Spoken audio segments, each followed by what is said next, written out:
Hello guys, स्वागत है मेरे चैनल एक्सप्लेन बॉय पर। अगर आप नए आए हैं तो वीडियो को लाइक कीजिए और चैनल को सब्सक्राइब कर दीजिए। चलिए शुरू करते हैं। पिछले एपिसोड में हमने देखा था क्विंग ल्यूजिनसोंग को कहता है, मैं आपके साथ आउटर वर्ल्ड में जाना चाहती हूँ और मैं स्ट्रॉन्ग बनना चाहती हूँ। और ल्यूजिनसोंग कहता है, मैं नहीं लूँगा। और क्विंग ये सुनकर रोते हुए ल्यूजिनसोंग की पैर पकड़ते हुए कहता है, प्लीज मुझे अपने साथ ले जाओ, मैं स्ट्रॉन्ग बनना चाहता हूँ। और ल्यूजिनसोंग उसको ऐसे करते हुए देख कहता है, ठीक है, मैं तुम्हें अपने साथ ले जाऊंगा। और मैं एक असिस्टेंट की तलाश कर रहा था। और क्विंग उसकी भारी बैग उठाते हुए कहता है, चलो फिर चलते हैं। और ल्यूजिनसोंग एक पोर्टल ओपन करता है और कहता है, ये इसलिए है कि तुम्हारे लिटिल ब्रदर के साथ अच्छे संबंध है।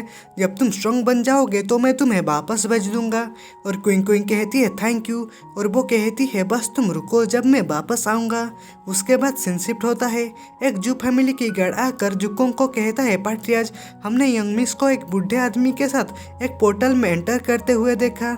और जुकोंग कहता है, एक बूढ़ा आदमी। और यूफू कहता है, चिंता करने की कोई बात नहीं है, वो अच्छे हाथों में है। और जुकोंग कहता है, अगर तुम ऐसा कहते हो तो मुझे चिंता करने की कोई बात नहीं है। और यूफू कहता है, बाहरी दुनिया के कल्टीवेटर्स के विपरीत, जो सिर्फ खुद को टेलीपोर्टेशन एरे से जाकर एक पोर्टल को एक्टिव कर सकते हैं, और अर्थ पर केवल 2 ही प्लेस हैं जहां कोई ऊपर जा सकता है। यूफू एक मैप को देखते हुए कहता है, वह हेवनली माउंटेन और सी में है। जुकोंग कहता है, सी के पास स्पीड बीस्ट काफी पावरफुल है और सी अपने आप में ही एक अनप्रेडिक्टेबल और मिस्टीरियस है। और यूफू कहता है, तो चलो हम हेवनली माउंटेन पर चलते हैं। जुकोंग उसकी बात सुनकर कहता है, वो एक मृत्यु का भूमि है। यूफू कहता है, ठीक यही कारण है कि मैं वहाँ जाना चाहता हूँ। उसके बाद हम बाहरी दुनिया की सीन को देखते हैं और वो बंदे उसके सामने घुटने टेके होते हैं। एक बंदा कहता है, माय लॉर्ड, सैनिकों को तैनात किया गया है। और वो आदमी कहता है, इस आदमी का ध्यान रखने के लिए टेलीपोर्टेशन एरे के आसपास के सभी सेट को इन्फॉर्म करो। जैसा ही वो मिल जाए, बिना दया दिखाए उसे मार डालो। और ऐसा लगता है कि अर्थ पर केवल 2 ही टेलीपोर्टेशन आ रहे हैं। अब जब हम जानते हैं कि वो किससे ऊपर उठने जा रहा है तो चिंता करने की कोई बात नहीं है, चीजें ठीक हो जाएंगी। उसके बाद वहाँ एक बंदा आते हुए कहता है, तुम्हारे मानने का आदेश जारी करने के लिए किस तरह के डिवाइन बीइंग को मैनेज किया जा रहा है। और वो आदमी पीछे मुड़ते हुए कहता है, तुम उठ गए। और ये जो बंदा है वो 12 डिवाइन गॉड में से एक है जिसका नाम याओ है। उसके बाद सीन शिफ्ट होता है और जुकोंग यूफू को कह रहा होता है, यूफू वो छोटी सी लड़की क्विंग काफी जल्दी में है, प्लीज उसकी देखभाल करना। मेरी कल्टीवेशन के लेवल के साथ बाहरी हेवन में जाने से अधिक कुछ हेल्प नहीं मिल पाएगा। यूफू कहता है, चिंता मत करो, ये बाहरी हेवन और कुछ नहीं है बल्कि मेरे लिए एक शुरुआती का पॉइंट है। उसके बाद सीन शिफ्ट होता है और हम हेवनली माउंटेन स्नो सेट को देखते हैं। एक लड़की अपनी सेक्ट मास्टर से कह रही होती है, सेक्ट मास्टर, लो बाइजुआन को 20 साल के एक न्यू कमनर ने मार डाला। यह सुनकर सेक्ट मास्टर कहती है, क्या इतना कम उम्र में कोई इतनी स्ट्रॉन्ग कैसे हो सकता है। और वो लड़की कहती है, मैंने वेरीफाइड कर लिया है कि इस व्यक्ति का नाम यूफू है। यह सुनकर सेक्ट मास्टर कहती है, चीजें काफी इंटरेस्टिंग होती जा रही है।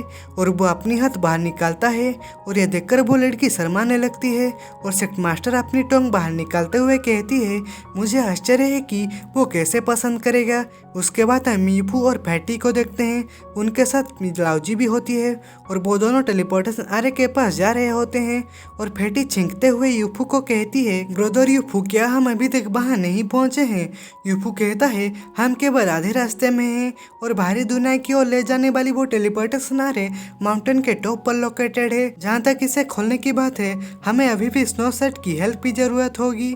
और लाओजी कहती है, स्नो सेट के पार्टियाज ज्वेली धोखेबाज है और एक अच्छे व्यक्ति नहीं है। हालांकि उसके और लो बाइजुआन के बीच अच्छे संबंध नहीं है। उसके बाद वहाँ 2 स्नो सेट के लड़की आ जाते हैं। एक लड़की कहती है, क्या यहाँ आने वाले व्यक्ति का नाम यूफू है। और वो दोनों ग्रीड करते हुए कहते हैं, एशियन स्नो सेट के सेक्ट मास्टर ने हमें आपका स्वागत करने के लिए यहाँ भेजा है। और यूफू कहता है, तुम्हारे पास काफ़ी जानकारी है, अगर वो मुझसे मिलना चाहती है तो वो खुद क्यों नहीं आई। और वो लड़की कहती है, बच्चे तुम जो कह रहे हो उसे सावधान रहो, अगर मास्टर की मेहरबानी तुमको जिंदा रखने की नहीं होती तो अब तक तुम मर चुके होते। यह सुनकर फैटी कहता है, क्या तुम नहीं जानते कि तुम्हारे साथ कौन बात कर रहा है? क्या तुम लो बाइजुआन को नहीं जानते हो? उसको आज पर सबसे स्ट्रॉन्गेस्ट कल्टीवेटर का टाइटल दिया गया था और यूफू ने उसे सिर्फ एक ही मुक्के में ही मार दिया। यह सुनकर वो लड़की कहती है, यहाँ हेवनली माउंटेन पर हमारे शब्द का नियम चलता है। और फैटी उसकी ऐसी डरावनी चेहरा देखकर डर जाता है और वो कहता है, ब्रदर यूफू प्लीज मुझसे उससे प्रोटेक्ट करो। यूफू वो लड़की को कहता है, मुझे तुम्हारे स्नो सेक्ट से कोई शिकायत नहीं है, मैं केवल ऐसे इन्फॉर्मेशन के लिए यहाँ आया हूँ जो हेवनली माउंटेन के टॉप पर है। हालांकि ऐसा लगता है कि तुम्हारे सेट हमको स्वागत करने को तैयार नहीं है। वो दोनों यूफू की बात सुनकर अपनी कदम पीछे कर लेते हैं और वो दोनों वहां से चले जाते हैं। फैटी कहता है, ब्रदर यूफू क्या वो लोग हेल्प नहीं मांगेंगे? यूफू कहता है, उन्हें रहने दो, चलो हमारी जर्नी जारी रखें। उसके बाद वो लड़की अपनी सेक्ट मास्टर से आकर कहती है, मास्टर वो व्यक्ति बहुत एग्रेसिव और आरोगेंट है, हमें उससे आपसे मिलाने में असमर्थ हो गए हैं। सेक्ट मास्टर कहती है, ऐसे कोई लोग हैं जो 1000 साल वर्षों में से एक बार ही अपियर होते हैं। कहते हैं, अगर वो थोड़ा भी मोमिजज का नहीं होता तो मैं उसे कम करके अंकता। मैं जा रहा हूँ और उसे खुद देखता हूँ। उसके बाद हम यूफू को देखते हैं। लाओजी कहती है, हम कब तक वहाँ पहुँचेंगे? और यूफू अचानक से रुक जाता है। फैटी कहता है, ब्रदर यूफू क्या हुआ? यूफू कहता है, रुको, आगे कुछ है। फैटी निहार कर देखते हुए कहता है, क्या है? और फैटी देखकर हैरान हो जाता है। वहाँ एक भेड़ियों का एक झुंड होता है और वो सब उनके तरफ ही आ रहे होते हैं। फाटिया देखकर डर जाता है और वो यूफू को कहता है, ब्रदर यूफू इतने बर्फीले पहाड़ पर इतने भेड़िया कैसे आए और हम क्या करने जा रहे हैं? यूफू कहता है, तुम डर रहे हो क्या? तुम्हारे कल्टीवेशन लेवल कम नहीं है। और फैटी कहता है, दैट्स राइट। और बेही टाइम पर वो भेड़िए उनके ऊपर अटैक कर देते हैं और वो सब लोग फैटी यूफू लाओजी एक एक मुक्का मार के उनको दूर कर देते हैं और वहाँ और भी भेड़िए आकर उनको चारों तरफ से घेर लेते हैं। और फैटी कहता है, ब्रदर यूफू उनकी संख्या तो बढ़ती जा रही है, हमें क्या करना चाहिए? और यूफू कहता है, हमें उसका लीडर मिलना चाहिए। ऐसा कुछ बर्फ के पहाड़ों में एंटर करने वालों के लिए केवल एक ही वेलकम लायक गिफ्ट है। और यूफू अपने सामने वाला भेड़िया को देखकर कहता है, तुमको भेड़ियों का राजा होना चाहिए। ये कहते हुए यूफू भेड़िया के ऊपर अटैक कर देता है और वो मन में कहता है, इस जगह में जिंदा रहने वाले एबल हार्ड फर के साथ एक स्पीड बीस्ट वास्तव में इम्प्रेसिव है। और वो भेड़िया भी अटैक करने के लिए रेडी होता है और यूफू अपनी कोई टेक्निक यूज करते हुए वो भेड़िए के ऊपर अटैक कर देता है और वो सडनली भेड़िए के पीछे आ जाता है और यूफू अटैक करते हुए कहता है, मारो। और वो अटैक वो उल्फ को लगने ही वाला होता है कि वो सेक्ट मास्टर वो भेड़िए को अपनी ओर बुला लेता है और यूफू कुछ समझ नहीं पाता। उसके पीछे अटैक करने के लिए वो चला जाता है। ये देखकर लाओजी और फैटी यूफू का नाम पुकारते हैं और वो सेक्स मास्टर ज्वेली कहती है, तुम अपने मास्टर का सम्मान किए बिना टेंसन माउंटेन पर आते हो और तुम मेरे फालतू जानवर को भी मारना भी चाहते हो। यूफू उसको देखकर रुक जाता है और उसको देखने लगता है और वो लड़की कहती है, और तुम्हारा नाम यूफू होना चाहिए। और यूफू कहता है, तुम स्नो सेक्ट पैट्रियार्च हो। और वो लड़की ज्वेली कहती है, मुझे पता है कि तुम यहाँ किस लिए आए हो, लेकिन अगर तुम मेरी हेल्प चाहते हो तो जैसा मैं कहता हूँ तुमको वैसा ही करना होगा।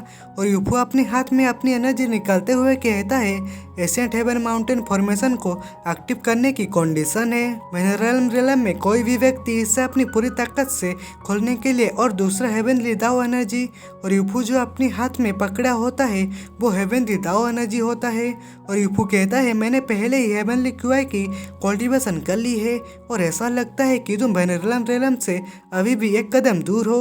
यह सुनकर वो सेक्ट मास्टर कहती है, उसे कैसे पता चला? और वही टाइम पर वहाँ की जमीन हिलने लगता है और यूफू मन में कहता है, एवेलांच। और वो ज्वेली कहती है, ठीक समय पर, अगर तुम जीवित रहने और टॉप पर पहुंचने में कामयाब हो सकते हो तो मैं तुमको फॉर्मेशन को एक्टिव करने में एक मौका दूंगा। उसके बाद हम देखते हैं ऊपर से बर्फ की बाढ़ आने लगता है और एक लड़की कहती है, वो यहाँ अवेलांच को कैसे कम आ सकते हैं, यहाँ तक कि डिवाइन रेलम के कल्टीवेटर भी इससे डरते हैं। और एक लड़की कहती है, उन्हें मिनटों में दफना दिया जाएगा। और वो पार्टिया जुएली कहती है अगर ऐसा है तो मेरे यहाँ आने का पूरा प्रयास व्यर्थ जाएगा। और हम देखते हैं यूफू और वो सब लोग बर्फ में ढक चुके होते हैं। उसके बाद वो बर्फ के अंदर से एक ब्लू लाइट निकलने लगता है। यह देखकर एक लड़की कहती है क्या हो रहा है, यहाँ क्यों जल रहा है। और वहाँ से उसकी बर्फ फाड़ते हुए बाहर निकल आता है। यह देखकर वो पार्टिया जुएली मन में कहती है क्या वो उनका स्पीड बेस्ट है। ऐसा लगता है कि जैसे मैंने उनसे कम आंका। और उसकी के ऊपर यूफू लाउजी फेटी बैठे होते हैं। फेटी कहता है जय हो हुस्की की जय हो। और यूफू कहता है हुस्की सीधे वो पहाड़ी की चोटी पर जाओ और उन लोगों से परेशान ना हो। और उसकी बाह से तेजी से ऊपर की ओर जाने लगता है। और नीचे से वो पार्टिया जुएली देख रही होती है। एक लड़की कहती है सेक्ट मास्टर वो सब लोग उड़ गए हैं। और वो सेक्ट मास्टर कहती है इतना स्ट्रॉन्ग, मैं उसे तुरंत ही चखने में सक्षम होना चाहता हूँ। उसके बाद हुस्की माउंटेन के टॉप पर पहुँच जाता है और वो लैंड करता है। लाउजी कहती है क्या ये पहाड़ की चोटी है। उसके बाद फेटी आगे बढ़ते हुए कहता है जितना मैंने सोचा था टेंशन माउंटेन उतना खतरनाक नहीं है, वहाँ सिर्फ एक एवलेंस था। उस स्थिति में हुस्की तुम जॉनी को लीड करो। और हुस्की भोगते हुए कहता है अभी तुम जानते हैं कि मैं कितना अच्छा हूँ। और पीछे से यूफू कहता है हे फेटी रुको। और फेटी आगे बढ़ते हुए कहता है जल्दी करो, इतने धीमे मत बनो। और लाउजी कहती है यूफू मुझे नहीं लगता था कि यह पहाड़ इतना सिंपल होगा। और यूफू कहता है हाँ जल्दी करो, चलो उनसे मिलते हैं, अगर कुछ होता है तो। और बेई टाइम पर अंदर से फेटी के चिल्लाने की आवाज़ आता है। और यूफू फेटी के चिल्लाने की आवाज़ सुनकर जल्दी से आगे बढ़ता है और कहता है फेटी हुस्की। और यूफू एक बड़े से हाई सोल में पहुंच जाता है। और पीछे से लाउजी आते हुए कहती है यूफू फेटी और हुस्की कहाँ हैं। यूफू कहता है देखो वो सब लोग अभी यहाँ थे। और लुलिन कहती है वो सब लोग अचानक कहाँ गायब हो गए। यूफू कहता है क्या यहाँ कुछ है और इसे कोई फर्क नहीं पड़ता कि ये क्या है। अगर इसे हुस्की और फेटी की कोई नुकसान होता है तो मैं उसे कभी माफ नहीं करूँगा। उसके बाद लाउजी आगे बढ़ते हुए कहती है यह जगह काफ़ी बड़ी है, शायद हमें अलग होना चाहिए। और यूफू उसको पीछे से खींचते हुए कहती है रुको, अकेले काम मत करो, ऐसा लगता है कि इस जगह में कुछ गड़बड़ है। इसके अलावा हुस्की के साथ मेरा स्पिरिचुअल कनेक्शन अभी भी टूट चुका है। तो भाई लोग आज के एपिसोड में बस इतना ही। वीडियो अच्छा लगा हो तो वीडियो को लाइक करो और चैनल पर नए आए हो तो चैनल को सब्सक्राइब कर दो। तो मिलते हैं अगले एपिसोड में, बाय बाय।